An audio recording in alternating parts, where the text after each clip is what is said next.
Live from Tijuana, Mexico. It's Thursday afternoon. I'm here with Tim. What's your name, Tim? Tim Armstrong. Okay, like this Saturday night. So, yeah, this is okay, good. Now, what part of the world did you come from? Originally from New York, but I live in wonderful California. So, yeah. No kidding. Yeah. God, so you went from one prison camp to the other. Yes, I did. I'm now, coastal. Now, did you have any trouble coming down to Tijuana? None at all. None. You're kidding. None. Okay, so it's easy to come down. Now you've been down here on and off the last couple of years. Yes. What'd you come down here? Like, what were you initially looking for? My initial thought was to repair my body. I had some issues with my hips and my lungs, and I just came down to understand that there are alternatives to what they're doing up north. Now, what do you think of the clinic? Have you had a good experience here? And an incredible experience. This has been one of the most incredible. It gives you a sense of hope, and as opposed to hopelessness. And it's crazy because as long as you have hope, there's always I remember coming in and saying miracles, believe in miracles, or miracles can happen. So this is something totally foreign from what's going on up north. It's crazy. I love this place. Honest to goodness, this is like a clinic when I first started in practice, because it's like, small and it's fun. Okay. Yes. Now the team and everything down here, have you been around to the restaurants and stuff? Yes, I have. The restaurants are incredible food. I mean, the experience is like out of this world. And I try to tell everybody that they need to come down here. Yeah. Now north of the border, the medical system is like got a kibosh on social media, on the TV they own it, the politicians they own it. How did you take charge of your own stuff? I know you're a lawyer and stuff. Right. But so, what happens is you have to get to a place where you can't start relying on maybe people that have vested interests that aren't necessarily yours. And when you start understanding the dynamics, it becomes so amazing. It's eye-opening. In fact, I had an experience with a physician up north. She basically was looking at me. I said, "So, doctor, what happened to me? I was like a runner. I was an athlete prior to, and now I can't breathe as well." She looked at me and was very dismissive, and she said, "If you have a breathing problem ever again, come back to the emergency room and we'll get you to breathe again," and walk out of the Okay, so if you have a breathing problem, just wait till it's really bad, then go to the emergency room. Basically, that's what she told me. That's nuts. That's nuts. There's no advice about like diaphragm, breathing, nutrition, nothing. Yeah, and I mean, there are good doctors and bad doctors, right? But I mean, there's a consistency of a disconnect. Sure. I'm sure she gave you a mask and then said, breathe through this. Yeah, pretty much. Yeah. Okay, so you took charge of your health. What made you have that strength? There's so many people out there, they're just abdicating authority and they're going along with whatever the heck the doctor says. Unfortunately, I just knew that certain things are just counterproductive or just counterintuitive. They just don't make sense. So when they give you all these medicines, in fact, the same doctor, no, it's another doctor, basically told me that the reason I was having these problems is because I wasn't taking the medication as it was prescribed.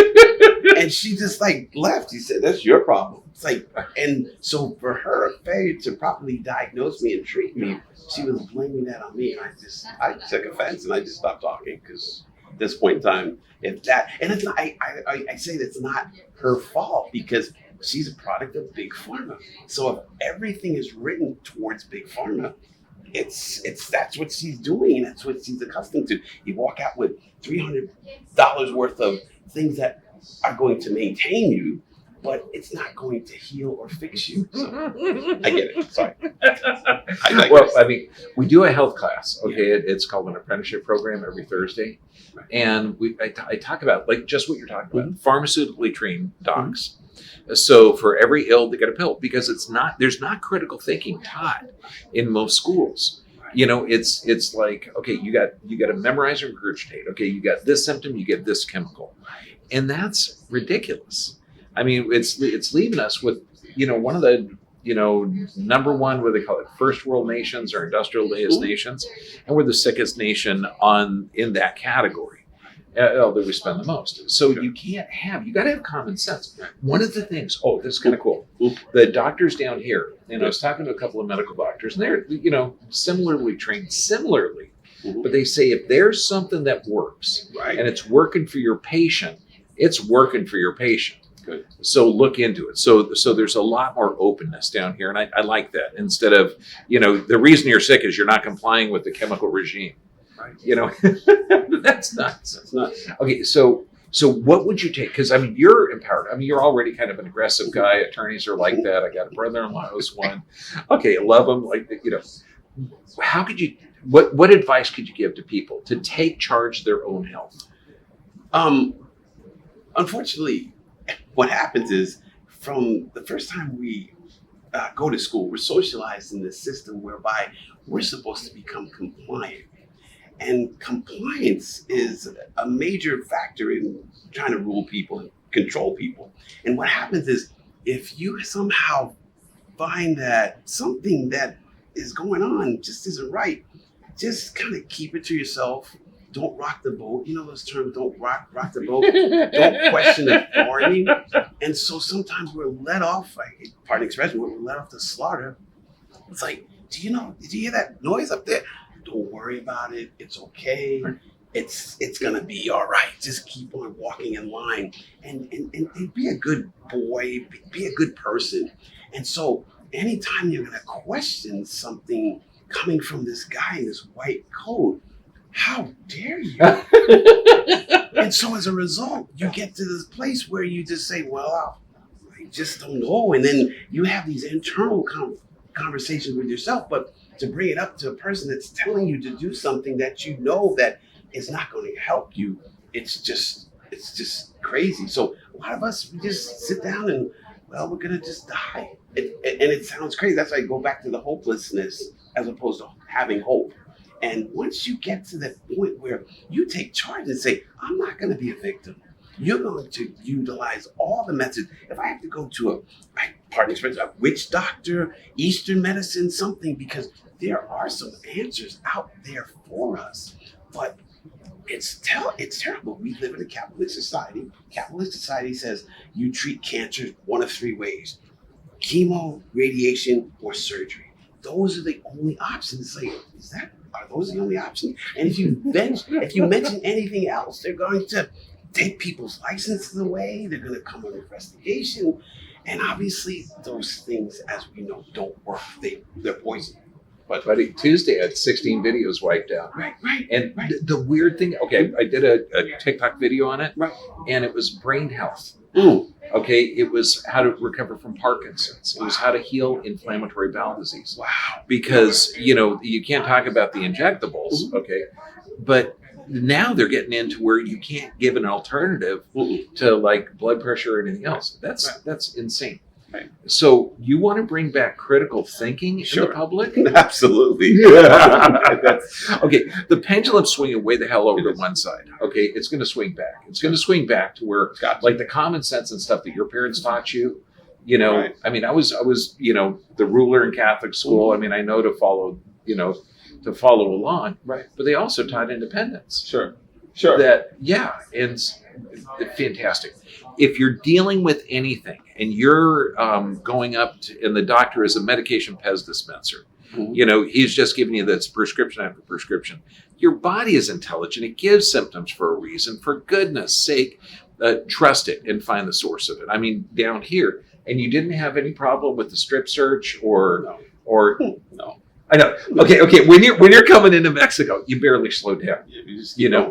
And everybody down here is cool. The difference with the military down here is you feel like they're protecting you. It's cool. Up there, it's kind of intimidating. Trust me. I'll bring you up there and you'll see. Right. Now, anything else you can tell people to just, break them out of that compliance? Yes. I always suggest that look for answers. One of the best things I know that the doctors always say, take some rest. Take some rest and just allow your body to heal itself, because given enough time, that body will do amazing things. So I always think it's counterintuitive how you think about it. If you have something natural, and then you're going to inject something artificial into something natural, how does that work? It just looks dumb to me. It is. We've had the chemical medical system, Right. okay, and you can call it because Rockefeller had an oil. Thought, Right. man, let's make chemicals out Sure. of it. Okay, for 120 years, and it's gotten us the sickest population in the world. Right. So it's time to go back. And everybody. Oh, there's one thing I tell you. Okay. If we got a patient that's taken a dozen pharmaceuticals, most I've ever seen is 32. I'll say, okay, you and me, we're stuck on a deserted island. We only have fresh fruit, fresh fish, fresh water to eat. You have no access to pharmaceuticals. Did your health improve or decline? 100% say improve. Right. And it's mind-boggling. So you have an innate intelligence. Your body is brilliant. Listen to it. And if your doctor is not listening, that your body is intelligent, responding correctly, find another doctor. Okay? That was amazing. That's best God bless you, man. Okay, take care of yourself. Yeah, right.